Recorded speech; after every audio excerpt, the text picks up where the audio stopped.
ನಾನು ಕೂಡ ಮೊದಲಿನ ವನ್ರಾಜ್ ಆಗಿ ಇರೋದಿಲ್ಲ. ಇನ್ನು ಯಾವುದೇ ಕರುಣೆ ತೋರ್ಸಲ್ಲ. ಆಗೋದೇನಿದ್ರು ಯುದ್ಧ ಮಾತ್ರ.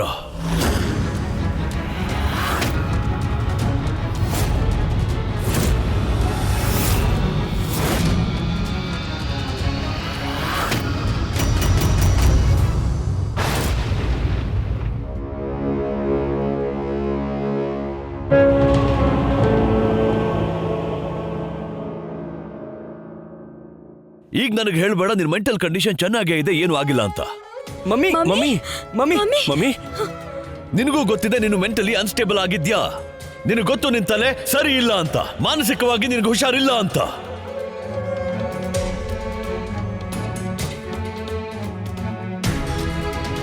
Mummy mummy please calm down mummy. Mummy uncle ಏನೆಲ್ಲ ಮಾತಾಡಿದ್ರು ಜಸ್ಟ್ ಫರ್ಗೆಟ್ ಇಟ್ ಮಮ್ಮಿ, ಮರ್ತ ಹೋಗಿ. Please calm down. ಮಮ್ಮಿ ಅವ್ರು ಏನೇ ಹೇಳಿದ್ರು ನಮ್ಗೇನು ಡಿಫ್ರೆನ್ಸ್ ಆಗೋದಿಲ್ಲ, ನಿಮ್ಗೂ ಡಿಫ್ರೆನ್ಸ್ ಆಗಬಾರ್ದು ಮಮ್ಮಿ. ಸಮರ್ಥ್ ಸರಿಯಾಗಿ ಹೇಳ್ತಿದ್ದಾನೆ ಮಮ್ಮಿ, ನೀವು ಪ್ಲೀಸ್ ರಿಲ್ಯಾಕ್ಸ್ ಆಗಿ ಪ್ಲೀಸ್. ಹತ್ತಿಸ್ಕೊಳ್ಳಿ, ಇವಳು ನೀನು ತಲೆ ಮೇಲೆ ಹತ್ತಿಸ್ಕೊಳ್ಳಿ. ಅಜ್ಜಿ ಪ್ಲೀಸ್ ನೀವು ಸುಮ್ನಿರಿ, ಕೈ ಮುಗಿತೀನಿ ಪ್ಲೀಸ್ ಸುಮ್ನಿರಿ. ಮಮ್ಮಿ ನಿಮ್ ಜೊತೆ ನಾವಿದೀವಿ, ನೀವು ಯಾರ ಬಗ್ಗೆನೂ ಏನು ಯೋಚನೆ ಮಾಡೋ ಅವಶ್ಯಕತೆ ಇಲ್ಲ. ಯಾಕೆ ಯೋಚಿಸ್ಲಿ ನಾನು? ಯಾಕೆ ಯೋಚಿಸ್ಲಿ? ಅವ್ರು ಯೋಚಿಸಿದ್ರ ಮಾತಾಡೋಕ್ಕೂ ಮುಂಚೆ ನನ್ನ ಅತ್ತೆ ಮಾವ ಮಕ್ಕಳ ಮುಂದೆ ಚಿಕ್ಕಪ್ಪನ ಮುಂದೆ ಹೇಳ್ಬಿಟ್ಟು ಹೊರಟು ಹೋದ್ರಲ್ಲ, ನನಗ್ ಮಾನಸಿಕ ಸಮತೋಲನ ಸರಿ ಇಲ್ಲ ಅಂತ ಸರಿಯಾಗಿ ಹೇಳಿದ್ರು. ಒಂದ್ ವೇಳೆ ಸರಿ ಇದ್ದಿದ್ರೆ ನಾನು ಇವರಿಂದ ಸಭ್ಯತೆನ ನಿರೀಕ್ಷೆ ಮಾಡ್ತಾ ಇರ್ಲಿಲ್ಲ. ಕೋರ್ಟಲ್ಲಿ ಇವ್ರ ಹೆಸರೆತ್ತಕ್ಕೂ ಹೆದರ್ತಾ ಇರ್ಲಿಲ್ಲ. ಈ ಕಥೆನ ಒಂದೊಳ್ಳೆ ರೀತಿಲಿ ಮುಗ್ಸಕ್ಕೆ ಪ್ರಯತ್ನ ಪಡ್ತಿರ್ಲಿಲ್ಲ. ಇವ್ರನ್ನ ನೆಮ್ಮದಿಯಿಂದ ಬದುಕೋಕು ಬಿಡ್ತಿರ್ಲಿಲ್ಲ. ಹೀಗೆಲ್ಲ ಮಾತಾಡ್ಬೇಡಿ ಮಮ್ಮಿ ಪ್ಲೀಸ್. ನೀವು ಅವ್ರಿಗೆ ಡೈವೋರ್ಸ್ ನೋಟಿಸ್ ಕಳ್ಸಿದ್ರಲ್ಲ, ಅದಕ್ಕೆ ಅವ್ರು ಹೀಗೆಲ್ಲ ಆಡ್ತಾ ಇದಾರೆ. ಅವ್ರಿಗೆ ಗೊತ್ತಿಲ್ಲ ಅವ್ರು ಏನ್ ಮಾಡ್ತಿದ್ದಾರೆ ಅಂತ. 25 ವರ್ಷದಿಂದ ಯಾವ ಹೆಣ್ಣಿಗೆ ಬಾಯಿ ಮುಚ್ಕೊಂಡಿರೋದನ್ನ ಕಲ್ಸಿದ್ರು ಅಂತವ್ರು ಅವ್ರಿಗೆ ಎದುರುತ್ರ ಕೊಟ್ಟಾಗ ಅವ್ರಿಗೆ ತಪ್ಪಾಗಿ ಕಾಣಿಸುತ್ತೆ. ಅದಕ್ಕೆ ಮಮ್ಮಿ ನಿಮ್ ಧೈರ್ಯನ ಕುಗ್ಸಕ್ ನೋಡ್ತಿದ್ದಾರೆ, ನಿಮ್ಮನ್ನ ಕುಗ್ಸಕ್ ನೋಡ್ತಾ ಇದ್ದಾರೆ. ಕುಗ್ಸಕ್ ಆಗಲ್ಲ. ಅವ್ರಿಗೆ ಗೊತ್ತಿಲ್ಲ ಹೆಣ್ಣಿನ ಹೃದಯನ ಕುಗ್ಸೋದು ಎಷ್ಟು ಸುಲಭನೋ, ಹೆಣ್ಣಿನ ಧೈರ್ಯನ ಕುಗ್ಸೋದು ಅಷ್ಟೇ ಕಷ್ಟ ಅಂತ. ಹೃದಯ ಚೂರಾಗೋಯ್ತು, ಆದ್ರೆ ಧೈರ್ಯ ಯಾವತ್ತೂ ಚೂರಾಗಲ್ಲ, ಯಾವತ್ತೂ ಚೂರಾಗಲ್ಲ. ಮಮ್ಮಿ ನೀವು ಮಿಸ್ಟರ್ ವನರಾಜ್ಗೆ ಹೇಗೆ ಉತ್ತರ ಕೊಡ್ಬೇಕು ಅಂತಂದ್ರೆ ಮೊದಲು ಮಮ್ಮಿನ ಎಂಕರೇಜ್ ಮಾಡೋದು ನಿಲ್ಸು. ಡೋಂಟ್ ಫರ್ಗೆಟ್ ಅವ್ರು ಏನೇ ಮಾಡಿದ್ರು ಅವ್ರು ನಮ್ಮ ಅಪ್ಪನೇ. ಅಪ್ಪ ಆಗಿದ್ರು, ಇವಾಗ ಅವರು ನಮ್ಗೇನು ಅಲ್ಲ. ತುಂಬಾ ಹಿಂದೆನೆ ಅಪ್ಪ ಅಂತ ಕರೆಯೋದನ್ನ ನಿಲ್ಸಿದ್ದೆ, ಇವತ್ತಿಂದ ಅಪ್ಪ ಅಂತ ಒಪ್ಕೊಳ್ಳೋದನ್ನು ನಿಲ್ಲಿಸ್ಬಿಟ್ಟೆ. ರಕ್ತ ಸಂಬಂಧ ಭ್ರಮೆ ಅಲ್ಲ ಸಮರ್ಥ್. ನೀನ್ ಇಲ್ಲ ಅಂದ ಕೂಡಲೇ ಎಲ್ಲ ಮುಗ್ದೋಗೋದಕ್ಕೆ. ಹೌದು ಅವ್ರು ತಪ್ಪು ಮಾಡಿದ್ದಾರೆ, ಆದ್ರೆ ಯಾವ ತಪ್ಪು ಅವ್ರ ರಕ್ತ ನಮ್ಮ ಮೈಲ್ ಹರಿತಿದೆ ಅನ್ನೋ ಸತ್ಯನ ಬದಲಾಯಿಸೋದಕ್ಕೆ ಆಗಲ್ಲ. ಅದೇನೇ ಆದ್ರೂ ಅವ್ರು ನಮ್ಮ ಅಪ್ಪನೇ. ಅದಕ್ಕೆ ಅವ್ರ ವಿರುದ್ಧ ಮಾತಾಡೋದನ್ನ ನನ್ನಿಂದ ಸಹಿಸೋದಕ್ಕೆ ಆಗಲ್ಲ. ಈ ಜೋಶ್ ಎಲ್ಲಿತ್ತು ಈ ಜೋಶ್? ಅವರು ನನ್ನ ಮಮ್ಮಿನ ಮೆಂಟಲಿ ಅನ್ಸ್ಟೇಬಲ್ ಅಂತ ಕರೆಯುವಾಗ ಅಯ್ಯೋ ಕೋಪದಲ್ಲಿ ಏನೋ ಮಾತಾಡಿರ್ತಾರೆ ಸಮರ್ಥ್. ಕೋಪ ಬಂದಾಗ ಏನೇನ್ ಮಾತಾಡ್ತಾರೆ ಅಂತ ಗೊತ್ತಿಲ್ವಾ ನಿನಗೆ? ಹಾಗಾದ್ರೆ ನಾನು ಹೇಳ್ತೀನಿ, ಅವ್ರು ತುಂಬಾ ಕೀಳಾದ ಕಳಪೆ ಮನುಷ್ಯ ಅವರು. ಮಮ್ಮಿ ಬಂತಲ್ವಾ ಕೋಪ? ಬಂತಲ್ವಾ? ನನಗೂ ಬಂದಿತ್ತು ಅವ್ರು ನನ್ನ ಮಮ್ಮಿನ ಮೆಂಟಲಿ ಅನ್ಸ್ಟೇಬಲ್ ಅಂತ ಹೇಳಿದಾಗ. ಮಮ್ಮಿ ಆದ್ರೆ ನಂಗೆ ಯಾಕೆ ಬೇಜಾರಾಗ್ತಿದೆ ಅಂದ್ರೆ ನಿಂಗೆ ಕೋಪನೇ ಬರ್ತಾ ಇಲ್ವಲ್ಲ ಅಂತ. ಅಣ್ಣ ನೀನ್ ಇವಾಗ್ಲೂ ಅವ್ರ ಪರವಾಗಿ ಮಾತಾಡ್ತಾ ಇದೆಯಲ್ಲ. ಇನ್ನೇನ್ ಮಾಡ್ಬೇಕಿತ್ತು? ನಿನ್ ತರ ಉರಿಯೋ ಬೆಂಕಿಗೆ ತುಪ್ಪ ಸುರಿಲ್ಲ. ಇನ್ನು ಏನೇನು ಹೇಳ್ತೀಯ ಅವ್ರಿಗೆ? ಪ್ರಚೋದಿಸ್ತೀನಿ.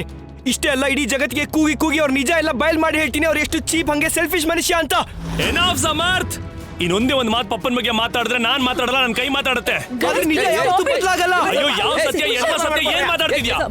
ಈಗ ಮನೇಲಿ ಏನ್ ನಡೀತಾ ಇದೆಯೋ ಅದ್ರಲ್ಲಿ ಪಪ್ಪನ್ ಯಾವ ತಪ್ಪು ಇಲ್ಲ. ಅದಕ್ಕೆಲ್ಲ ರೆಸ್ಪಾನ್ಸಿಬಲ್ ಒನ್ ಅಂಡ್ ಓನ್ಲಿ ಮಮ್ಮಿನೇ. ಮಮ್ಮಿಗೆ ಮೊದ್ಲಿಂದ ನನಗೆ ಗೊತ್ತು ಪಪ್ಪನ್ಗೆ ಎಷ್ಟು ಕೋಪ ಬರುತ್ತೆ ಅಂತ. ಮತ್ ಪಪ್ಪನ್ಗೆ ಡಿವೋರ್ಸ್ ನೋಟಿಸ್ ಕಳ್ಸೋಂತ ಅವಶ್ಯಕತೆ ಏನಿತ್ತು? ಅವ್ರ ಈಗೋನ ಹರ್ಟ್ ಮಾಡೋಂತ ಅವಶ್ಯಕತೆ ಏನಿತ್ತು? ನೀವ್ಯಾಕೆ ನನ್ನ ಹಾಗೆ ದುರ್ಗುಟ್ಕೊಂಡು ನೋಡ್ತಾ ಇದ್ದೀರಾ? ನೀವೇ ಡಿವೋರ್ಸ್ ನೋಟಿಸ್ಗೆ ಉತ್ತರ ಕೇಳಿದ್ರಿ ಅಲ್ವಾ? ತಗೊಳ್ಳಿ, ಉತ್ತರ ಬಂದಾಯ್ತು. ಈ ಸರಿ ಆಕ್ಷನ್ ಎಲ್ಲ ನಿಮ್ದೇ ಇತ್ತು ಮಮ್ಮಿ. ಪಾಪ ಬರೀ ರಿಯಾಕ್ಟ್ ಮಾಡಿದ್ದಾರೆ ಅಷ್ಟೇ. ರಿಯಲಿ ನಿನಗೆ ಹಾಗನ್ಸತ್ತಾ? ಯಾಕಂದ್ರೆ ನಡೆದಿರೋದೇ ಹಾಗೆ. ಒಂದ್ ವೇಳೆ ನಿನಗೆ ಹಾಗೆ ಅನ್ನಿಸ್ತಾ ಇದ್ರೆ ಅವಾಗ I really feel very sorry for ಅತ್ಗೆ. ಯಾಕಂದ್ರೆ ಇವಾಗ ನನಗೆ ನಿನ್ನೊಳಗೆ ಆ ವನರಾಜ್ ಕಾಣಿಸ್ತಾ ಇದ್ದಾರೆ. ಸಮರ್ಥ್, ಕೂಗಾಡೋದಕ್ಕೆ ನನಗೂ ಬರತ್ತೆ. ಹಾಗಾದ್ರೆ ಕಿರ್ಚೋ. ಅಣ್ಣನ ಮೇಲೆ ಕಿರ್ಚಾಡ್ತೀಯಾ? ಅಷ್ಟೇ ಯಾಕೆ? ಹೊಡಿಯೋ, ಕೈ ಮಾಡು, ಹೊಡಿಯೋ, ಹೊಡಿ ನನ್ಗೆ. ಹೊಡಿಯೋ. ಏನ್ ನೋಡ್ತಾ ಇದೀಯಾ?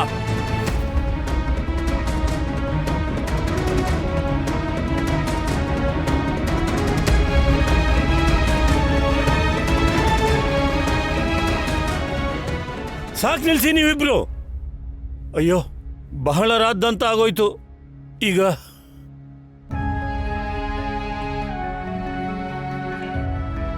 ತುಷಾರ್ ಲಿಸನ್, ತುಷಾರ್. ಸಮರ್ಥ್ ನಿಂತ್ಕೋ, ಸಮರ್ಥ್, ಸಮರ್ಥ್.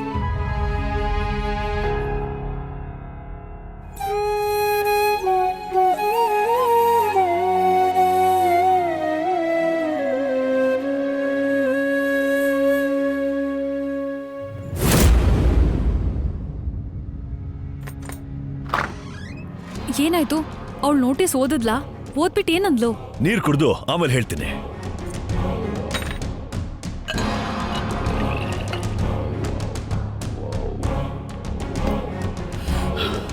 ಇವಾಗ ಕೇಳು. ಏನ್ ನಡೀತು ಅಲ್ಲಿ? ನೋಟಿಸಿಗೆ ಉತ್ತರ ನೋಡಿ ದಂಗಾಗಿ ಹೋದ್ಲವಳು.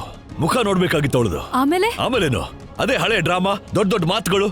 ಅನುಪಮ ಮೊದ್ಲಿನ ತರ ಇಲ್ಲ, ಅನುಪಮ ಬದಲಾಗ್ಬಿಟ್ಟಿದ್ದಾಳೆ. ನಾನು ಹೇಳ್ದೆ ವನ್ರಾಜ್ ಕೂಡ ಈಗ ಮೊದ್ಲಿನ ತರ ಇಲ್ಲ ಅಂತ, ಬದಲಾಗಿದ್ದಾನೆ, ಸುಮ್ನೆ ಕೂರಲ್ಲ ಅಂತ.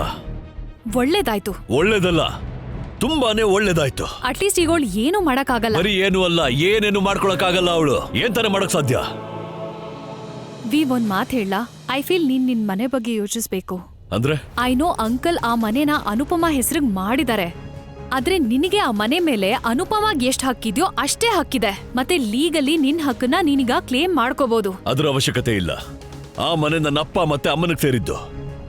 ಇವಾಗಿದೆ ಅಲ್ವಾ? ಅವ್ರು ಹೊರಟೋದ್ಮೇಲೆ ಆವಾಗ ಮತ್ತೇನ್ ಗ್ಯಾರಂಟಿ ಹೇಳು? ಅನುಪಮ ಅಂಕಲ್ ಆಂಟಿನ ಚೆನ್ನಾಗ್ ನೋಡ್ಕೋತಾಳೆ ಅನ್ನೋದು? ಅವಳು ಅವ್ರನ್ನ ಮನೇಲಿ ಇರಕ್ ಬಿಡ್ತಾಳ? ಐ ಮೀನ್ ಅವಳ ನಿಯತ್ ಕೂಡ ಚೇಂಜ್ ಆಗ್ಬೋದಲ್ವಾ? ಆತರ ಯಾವತ್ತೂ ಆಗಲ್ಲ ಕಾವ್ಯ. ಅನುಪಮ ಕೆಟ್ಟವಳು, ದುರಹಂಕಾರಿ, ಆದ್ರೆ ಮೋಸ ಮಾಡೋಳಲ್ಲ. ಅವಳು ನನ್ ಜೊತೆ ತಪ್ಪಾಗಿ ನಡ್ಕೋಬಹುದು, ಆದ್ರೆ ನಮ್ಮ ಅಪ್ಪ ಅಮ್ಮನ ಜೊತೆ, ನನ್ನ ಮಕ್ಕಳ ಜೊತೆ ಯಾವತ್ತೂ ತಪ್ಪಾಗಿ ನಡ್ಕೊಳ್ಳಲ್ಲ. Who knows? ಇತ್ತೀಚೆಗೆ ಅನುಪಮ ನಾವ್ ಏನ್ ಎಕ್ಸ್ಪೆಕ್ಟ್ ಮಾಡಿದ್ವೋ ಅದ್ರ ವಿರುದ್ಧವಾಗೇ ಮಾಡ್ತಿದ್ದಾಳೆ. ಕೆಲವ್ ದಿನಗಳಿಂದ ನಾವ್ ಅನುಪಮದ್ ಬೇರೆ ರೂಪನೇ ನೋಡ್ತಿದೀವಿ. ಅವಳು ಯಾ ಲೆವೆಲ್ ಗೇಮ್ ಆಡ್ಬೋದು ಅಂತ ನಾವ್ ಅದನ್ನ ಯೋಚನೆನೂ ಮಾಡಿರ್ಲಿಲ್ಲವಿ. ಹಾಗ್ ನೋಡಕ್ ಹೋದ್ರೆ ಮನೆ ನಿಂದು, ಫ್ಯಾಮಿಲಿ ನಿಂದು ಅಂತ ಅಂದಾಗ ನೀನು ನಿನ್ ಫ್ಯಾಮಿಲಿ ಜೊತೆ ನಿನ್ ಮನೇಲಿ ಇರೋದಕ್ಕೆ ನಿನ್ಗ್ ಹಕ್ಕಿದೆ ಅಲ್ವಾ ವಿ? Just throw her out. ಬೀದಿಗ್ ಬೀಳ್ತಾಳಲ್ಲ, ಅವಾಗ 1 ಸೆಕೆಂಡ್ ಅಲ್ಲಿ ಅವಳ ಕೊಬ್ಬೆಲ್ಲ ಇಳಿಯುತ್ತೆ. How dare you!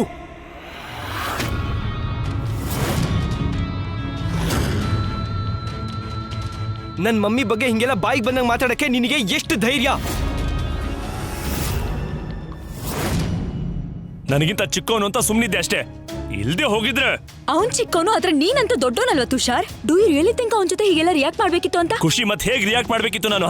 ನೀನೇ ನೋಡ್ದಲ್ವ ಅವ್ನ ಪಪ್ಪನ್ ಬಗ್ಗೆ ಏನೆಲ್ಲ ಹೇಗೆಲ್ಲ ಮಾತಾಡ್ದ ಅಂತ? ಅವನೇನ್ ಮಾತಾಡ್ನೋ ಅದ್ರಲ್ಲಿ ತಪ್ಪಿಲ್ಲ ತುಷಾರ್. Oh really? ರಿಯಲಿ? ನೀನು ಅವನ್ಗೆ ಸಪೋರ್ಟ್ ಮಾಡ್ತಾ ಇದೀಯಾ? And why am I not surprised? ನೀನಂತೂ ಮೊದ್ಲಿಂದಾನು ಪಪ್ಪನ್ಗೆ ಅಗೇನ್ಸ್ಟ್ ಆಗೇ ಇದೀಯಾ. ನಿನ್ ಪ್ರಕಾರ ಈ ಮನೇಲಿ ಮಮ್ಮಿಗಿಂತ ದೊಡ್ಡ ದೇವತೆ ಯಾರು ಇಲ್ಲ, ಹಾಗೆ ಪಪ್ಪನ್ಗಿಂತ ದೊಡ್ಡ ವಿಲನು ಯಾರು ಇಲ್ಲ. For good reason. I am not interested in your reasons.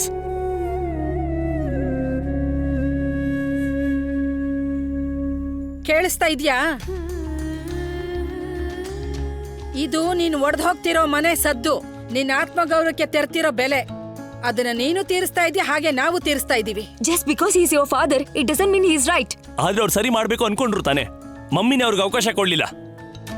ಜನ ಸರಿಯಾಗಿ ಹೇಳ್ತಾರೆ, ಮನೆನ ಜೋಡ್ಸೋಳು ಕೂಡ ಹೆಣ್ಣೆ, ಹಾಗೆ ಮನೆನ ಒಡೆಯೋಳು ಕೂಡ ಹೆಣ್ಣೆ ಅಂತ. ಇಲ್ಲಿವರೆಗೂ ನಾನು ಅನ್ಕೊಂಡಿದ್ದೆ ಆ ಮೈದಾ ಡಬ್ಬನೇ ನಮ್ಮನೆ ಒಡೆದಿರೋದು ಅಂತ. ಆದ್ರೆ ಅಲ್ಲ, ನಾನ್ ತಪ್ಪು ತಿಳಿದಿದ್ದೆ. ನಮ್ಮ ಮನೆನ ಒಡೆದಿರೋದು ನೀನು. ನೀನೇ ಇದನ್ನ ಚೂರ್ ಮಾಡಿರೋದು. ನೀನೇ ಇದನ್ನ ಚೂರ್ ಮಾಡಿರೋದು. ನೀನೇ ಇದನ್ನ ಚೂರ್ ಮಾಡಿರೋದು.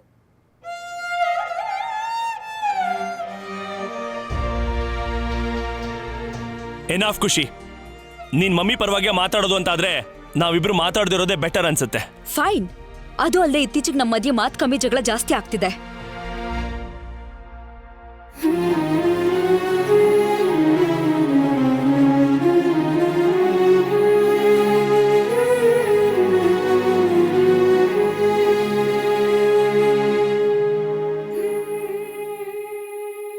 ಹೀಗೆ ಆಗತ್ತೆ ಅಂತ ನಾನ್ ಹೇಳಿದ್ದೆ. ಯಾರಾದ್ರೂ ನೋಡು, ಮಗನ ಮೋಹದಲ್ಲಿ ಇಷ್ಟೊಂದು ಕುರುಡಿ ಆಗ್ಬೇಡಲ್ಲಲ್ತಾ? ಕೇಳಲಿಲ್ವಾ ಅವನು ಸೊಸೆಗೆ ಏನೇನಂದ ಅಂತ? ಅವನೇನನ್ನೋ ಅದೆಲ್ಲ ತಪ್ಪು ಅಂತ. ಆದ್ರೆ ಅವನನ್ನ ಕೆಡಕಿದ್ಯಾರು? ಅನು ತಾನೆ. ನಾಳೆ ನಂಗೆ ಯಾರಾದ್ರೂ ಹೇಳಿದ್ರೆ ನೀನು ನಿನ್ನ ಹೆಂಡತಿನ ಮನೆಯಿಂದ ಆಚೆ ಹಾಕು ಅಂತ? ಅಲ್ಲ, ಆಗ ತಪ್ಪು ನಂದ ಅಥವಾ ಹೇಳ್ಕೊಟ್ಟವ್ರದ? ನೀವು ಪ್ರತಿ ಮಾತನ್ನು ನನ್ ಮೇಲೆ ಯಾಕೆ ತಂದು ಹಾಕ್ತಿದ್ದೀರಾ? ನೀನು ಪ್ರತಿ ಮಾತನ್ನು ಸೊಸೆ ಮೇಲೆ ಹಾಕ್ತೀಯಲ್ಲ? ಯಾಕಂದ್ರೆ ಎಲ್ಲಾ ಸಮಸ್ಯೆಗೂ ಕಾರಣ ಅವಳೇನೆ. ಅವಳ ನಾಲ್ಗೆ ಹರಿ ಬಿಟ್ಟಿದ್ದಕ್ಕೆ ಅಣ್ಣ ತಮ್ಮಂದ್ರ ಮಧ್ಯೆ ಬಿರುಕು ಮೂಡಿದ್ದು. ಅಲ್ಲಿ ಖುಷಿ ಮತ್ತೆ ತುಷಾರ್ಗ್ ಜಗಳ ಆಯ್ತು. ಆ ಪಾವನಿ ಹೋಗಿ ಕಾವ್ಯ ಮನೆ ಸೇರ್ಕೊಂಡಿದ್ದಾಳೆ. ಮುಂದೆ ಏನೇನಾಗುತ್ತೋ ಗೊತ್ತಿಲ್ಲ. ಈ ಸಮರ್ಥ ಕೋಪದಲ್ಲಿ ಏನೇನ್ ಮಾಡ್ತಾನೋ. ಮನೆ ಒಡೆದೋಯ್ತು, ಜೊತೆಗೆ ಕುಟುಂಬನೂ ಒಡೆದೋಯ್ತು. ಹಾಗೆ ಇದೆಲ್ಲ ನಿಮ್ ಮುದ್ದಿನ ಸೊಸೆಯಿಂದಾನೇ ಆಗಿದ್ದು. ಆದ್ರೆ ಇನ್ನು ಏನು ಮುಗ್ದಿಲ್ಲ. ಮುಂದೆ ಏನೇನಾಗುತ್ತೋ ಇನ್ನು ನೋಡ್ಬೇಕಾಗಿದೆ.